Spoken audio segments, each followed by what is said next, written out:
E aí, pessoal, tudo bem, galerinha do 8º ano? E aí, gente, como é que vocês estão? Vamos voltar aqui para a nossa aula? Respira, toma água, fazer que nem uma amiga minha que diz assim, pare tudo que você está fazendo agora e preste atenção na aula de hoje. Lembra da aula passada ou vocês já esqueceram? Tá bom, vou relembrar para vocês. Na semana passada, aliás, na aula passada, a gente falou sobre a questão da cultura material e imaterial, lembram? Então, nós falamos do que significa cultura material, como que ela se constrói, essa ideia da materialidade e da imaterialidade da cultura na nossa sociedade. Então, a gente vai falar um pouquinho disso, a gente vai continuar, agora a gente tem a última aula que fala dessa unidade da cultura. Na próxima aula, a gente já vai mudar um pouquinho o foco das nossas aulas, tá bom? Então, vamos aqui para a nossa última aula sobre cultura, vamos aqui para o quadro, para a gente ver qual é a temática dessa aula de hoje. Vem comigo, pessoal. Olha só, patrimônio cultural, olha só. Pessoal do 8º ano aí já deve estar ligado que no Brasil e fora do Brasil, nós temos uma infinidade de patrimônios culturais, materiais e imateriais. Lembra da aula passada, pessoal? Não esqueçam que a cultura ela se manifesta de forma material e também de forma imaterial. Então, lembra que o patrimônio cultural ele faz parte da cultura material e imaterial e que existem alguns órgãos do governo, da instituição, do Estado, que vai catalogar esses lugares, essas manifestações da cultura. E aqui no Brasil a gente tem uma instituição que trabalha com isso. Por isso que eu falei, calma, gente, a aula que vem eu vou falar dessa instituição. Lembra qual foi a instituição que eu falei na aula passada? Já já a gente vai descobrir. Então, gente, hoje a temática da nossa aula é essa. E aí a gente vem falar do que é patrimônio cultural. Vamos aqui ler comigo? Vamos lá, então. O patrimônio cultural, ele é um conjunto de toda a produção cultural de um povo. Não apenas materiais, mas também as não materiais. Então, essa produção toda, essa gama, riqueza que o mundo e o Brasil têm, ela precisa ser catalogada, precisa ser organizada para que a gente não perca essas riquezas, né? Então, as não materiais, a gente pode dizer que são as músicas, a língua, os costumes e tantos outras gamas aí. Calma que eu vou mostrar todas essas para vocês, alguns exemplos, tá? Desse patrimônio cultural. Então, vocês lembram da instituição? Eu cheguei a falar dessa instituição na aula passada e disse a vocês, calma que na próxima aula eu vou falar. Então, tá aqui, ó, o IPHAN é o Instituto do Patrimônio Histórico e Artístico Nacional. O que quer dizer isso, pessoal? Que ele é uma instituição do Brasil que tem a responsabilidade de resguardar e zelar pelo nosso patrimônio brasileiro. E como é que ele faz isso? Ele faz os tombamentos federais. Ele vai catalogar e enumerar cada patrimônio social que no Brasil existe, tá? Então, qual é a função social, cultural, né, do IPHAN? É resguardar, fortalecer e garantir o direito à memória, tá? E contribuir para o desenvolvimento socioeconômico do Brasil. Ah, professora, então o que esse negócio de ficar guardando, numerando coisas ajuda em quê? Primeiro, qualquer sociedade precisa resguardar a sua memória. O povo que não tem memória, gente, não se desenvolve, não tem desenvolvimento, né? Por outro lado, o desenvolvimento socioeconômico do Brasil, ele depende também do desenvolvimento cultural e dessa organização do próprio patrimônio. Por quê? Porque, por exemplo, nós trabalhamos o turismo.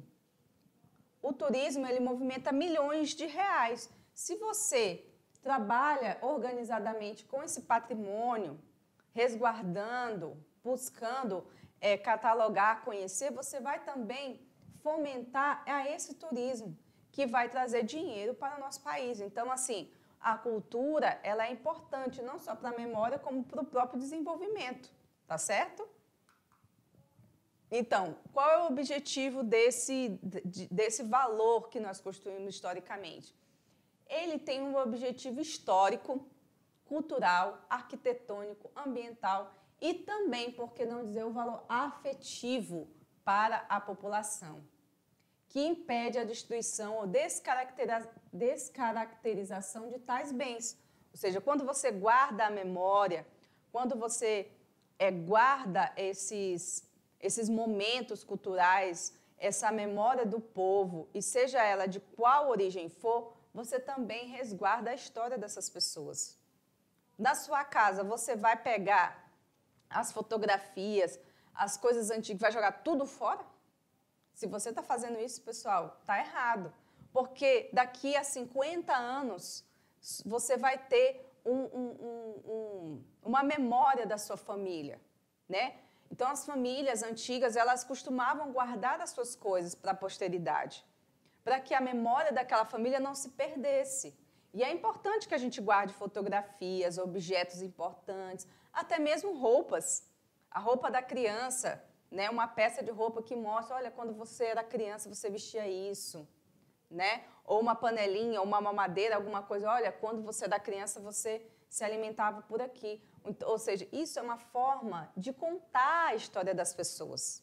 Então, é muito importante, gente.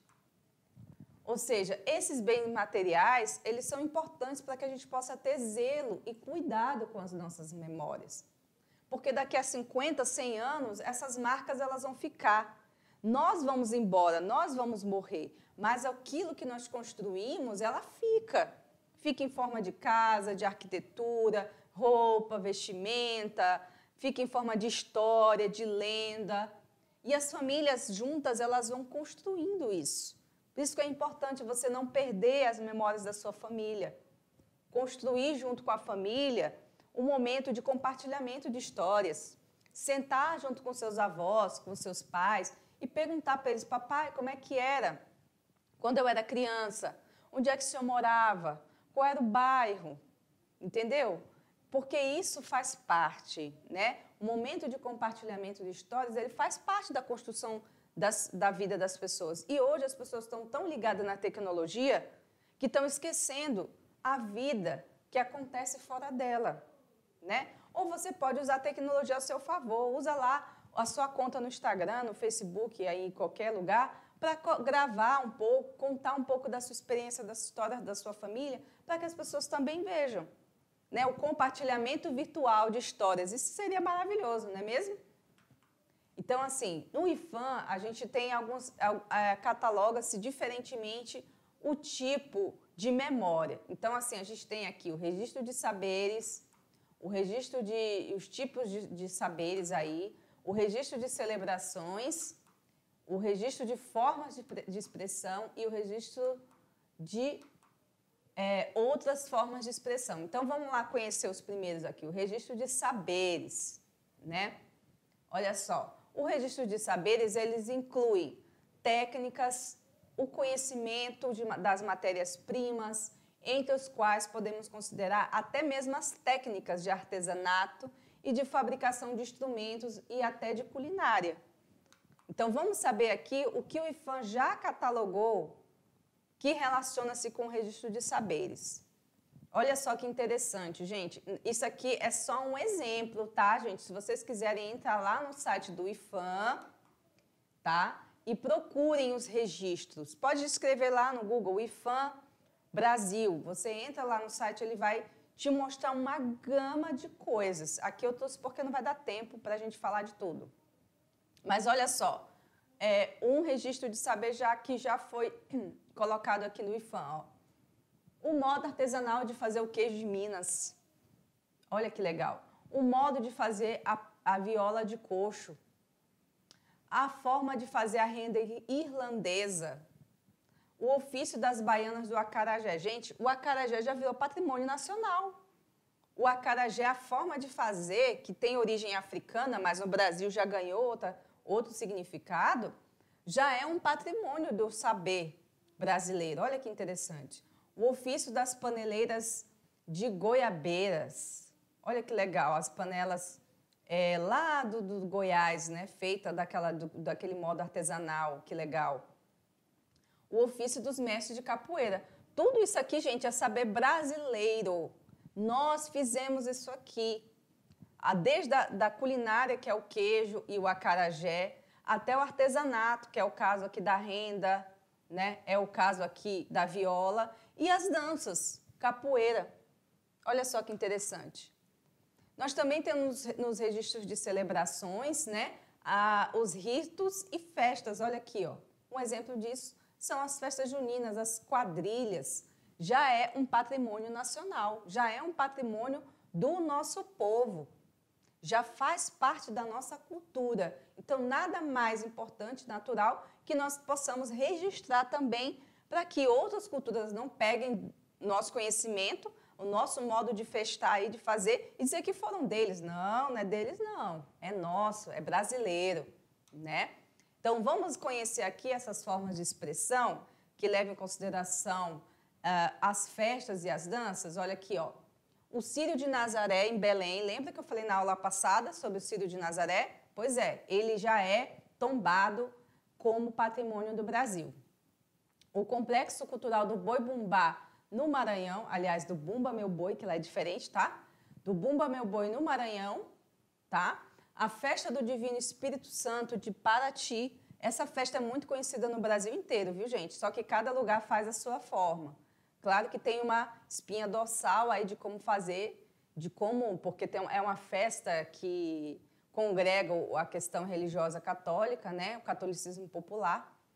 Nós também temos aqui a Festa do Divino de Pirenópolis, a Festa de Santa Ana de Caicó, que fica lá acredito que fica no Nordeste, e a Festa do Senhor Bom Jesus do Bonfim, lá do Nordeste também. Todos esses são formas de expressão de festas, festividades que fazem parte do nosso Brasil. Olha só que lindo, né? O nosso cordel também é um patrimônio nacional, um patrimônio cultural do Brasil, né?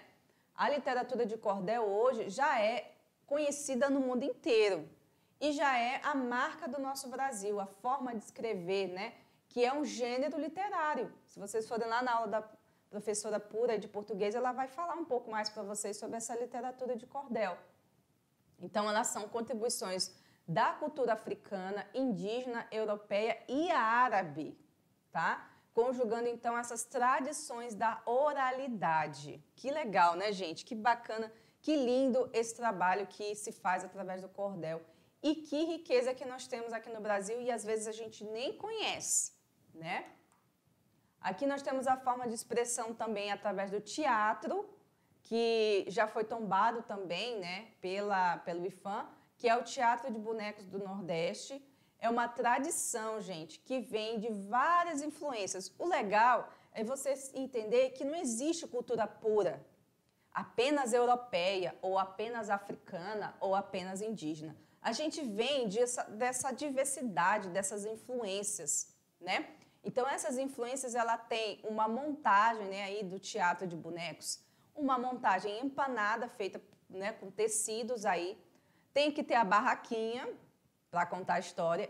E aí o resto, gente, vem a criatividade do contador, né? Que vai contar a história, vai fazer a dramatização de acordo com a criatividade dele. E a gente tem aqui diferentes formas, olha só aqui, dos bonecos, olha aqui a barraca, e aí o contador contando a história aí. E nós temos aqui também diferente, ó, com os bonequinhos de cordinha, né, que são manipulados ali pela aquele fiozinho. Então, a gente tem diferentes formas de manifestação desse teatro também.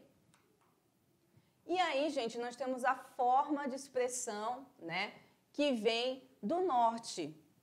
E aí a gente tem toda uma construção, né, de palavreado que vem da nossa forma de falar, tanto do Brasil, porque a gente tem uma influência no Brasil inteiro, como também a influência daqui. Então, tem várias coisas aqui que você fala aqui em Porto Velho, fala no estado todo e também algumas falam em outros estados. Quando aqui, ixi, exclamação. moleque doido, uma pessoa maluca, piseiro, né? Uma festa, um encontro, foi pro casão, aqui fala muito isso, que é ir pro presídio, foi pro casão. Carapanã, mosquito, igarapé, banho, né? A gente fala, vamos pro banho. Quando chama para ir pro banho, é para ir para um rio, para tomar banho de rio, tomar banho de igarapé, tá? Facada. Quando a gente fala, isso aqui é uma facada, não é que a pessoa vai dar uma facada no outro exatamente, é porque as coisas estão caras, então assim, a carne está uma facada, a gasolina está uma facada, né? Em outros estados se diz de outro jeito, mas aqui a gente fala facada, tá bom? Bufunfa, aí quando a gente fala, a pessoa está cheia da bufunfa, ela está cheia de quê? De dinheiro, né? Ou ganhou uma bufunfa, trabalhou e ganhou uma bufunfa, quer dizer, ganhou muito dinheiro. Cega, mentira. Olha, essa aqui é cega. Né? Ou então a pessoa fala uma coisa e a outra responde cega. Cega é mentira, é conto de lorota, entendeu? Ou a cega das cegas, ou seja, a mentira da mentira é absurda, é uma mentira absurda, cega das cegas. Pode crer, verdade, né? Ou até umas que falam que pior. A pessoa está contando uma história e você, em vez de falar verdade, fala pior. Ou seja, verdade. Olha que só, que criatividade que o povo tem para conversar, gente, para usar expressões. Manjar, entender, saber. Eu manjo de tal coisa. Eu manjo de mecânica de carro. A pessoa fica se perguntando, manjar, o que ele está querendo dizer? Manjar é que ele sabe mexer, que ele sabe, ele entende do negócio. Entenderam, gente, como o negócio é interessante, engraçado também? Porque isso vai variar no Brasil inteiro. Vários lugares do Brasil vão falar isso aí, tudo diferente, né? Bom, aí a gente tem um registro de lugares, igrejas, praças, mercados, feiras, né?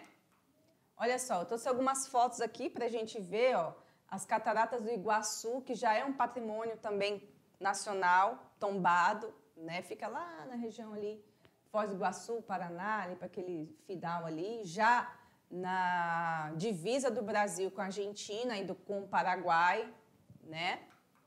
O Cristo Redentor, que também é um patrimônio cultural do Brasil e também do mundo, né? Um dos lugares mais bonitos do Brasil, assim, eu acho lindo. O Cristo Redentor realmente é uma coisa linda, né? Que também remete à questão da religiosidade e tem a ver, né, com toda essa construção sociocultural do Rio de Janeiro. Aqui a gente tem a imagem de uma cidade histórica do Brasil chamada Ouro Preto, né, que tem uma influência fortíssima da colonização portuguesa, tanto que a arquitetura denuncia isso, né, mostra isso muito forte. Também foi tombada como patrimônio cultural do Brasil, pelo IPHAN, tá? Nós temos aqui também uma influência grande de Portugal. Você vai ver a semelhança entre as duas imagens, como você vê que a arquitetura tem muita semelhança nessa forma das janelas, né? Todo o trabalho com gesso, as cores, né? Do colorido deles. Aqui, gente, já é o Pelourinho, da Bahia, tá? Salvador, que também tem esse apelo cultural, o peso da cultura, né, europeia, e também um símbolo da nossa cultura nacional, tá certo? Aqui nós temos a imagem que tem mais relação com a nossa região aqui, né, o Forte Príncipe da Beira, que fica lá no interior, lá no final do estado de Rondônia, já perto de Vilhena, né, que fica em Costa Marques, que é lá já no final do estado, que é uma marca também da colonização do Brasil, na colonização portuguesa. O forte foi construído pela coroa portuguesa para defender o território, para que não fosse invadido, né? E hoje é um patrimônio cultural também, tanto do estado como do Brasil, tá bom? Quem não conhece, procura aí, dá um Google e busca conhecer, que as imagens são muito bonitas, muito interessantes, né? Temos estudiosos que se dedicam só a estudar a história do forte, só para vocês terem uma ideia. Aqui é a nossa, também marca da cultura da colonização do nosso estado de Rondônia, mais especificamente aqui de Porto Velho, da Amazônia, né, que são a ocupação que houve aqui no estado pela Estrada de Ferro Madeira Mamoré, que teve uma conotação econômica, mas também acabou virando um símbolo da nossa cultura, né? Aqui é como se fosse assim, a presença inglesa aqui na Amazônia, né? Porque quem Foram os ingleses que começaram a tecnologia aí de construir as ferrovias. E aí veio parar aqui no Brasil, lá no início da década de 20, e ficou, tá aí, né? Nós temos as 3 caixas d'água também, que é um símbolo da arquitetura inglesa, né? Um símbolo da presença dessas pessoas que ficam, que trazem, né, a influência de fora e da ocupação da Amazônia. E hoje virou né, um atrativo turístico também, fica lá no centro da cidade, quem não conhece, passa ali pelo centro que vocês vão conhecer, perto da Casa de Cultura Ivan Marrocos, ali perto da Carlos Gomes, ali uma avenida que é conhecida aqui, tá? E vocês vão ter acesso a uma pracinha, né? E vocês podem avistar as 3 caixas d'água, ok? Então, gente, tá aí, é só um exemplo de alguns lugares que são importantes, que remetem à memória e remetem à construção sócio-histórica, tanto do Brasil como aqui do nosso estado de Rondônia, tá bom? Então, gente, essa é a última aula que a gente trata dessa questão da cultura e na próxima a gente vai mudar já um pouquinho o nosso conteúdo, tá certo? Então, aguardo vocês na próxima aula. Até mais!